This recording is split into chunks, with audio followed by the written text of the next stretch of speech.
இந்நாள் இனிய நாளாக அமைய ராமானுஜர் திருவடியை பற்றி பரந்தாமனை அறிவோம்.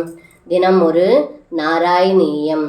ஸ்தீயதாம் சிரமுலு கலே கலே தியாகதா பவனமேவ சாயதா பிராகுலு கலபிலாந்தரே ததாம் சர்பிரர்பிதமதன்னவாஸ்திதா.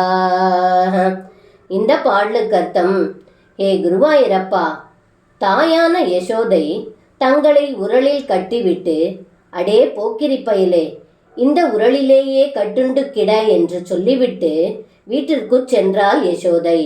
அவ்வாறு தாய் யசோதை சென்றபின், ஏற்கனவே உரலில் மறைத்து வைத்திருந்த வெண்ணெயை எடுத்து தின்றீர்களே என்று இந்த பாடலில் பட்டத்ரி சொல்கின்றார். சர்வம் கிருஷ்ணார்ப்பணம். ஸ்ரீ குருவாயூரப்பன் திருவடிகளே சரணம்.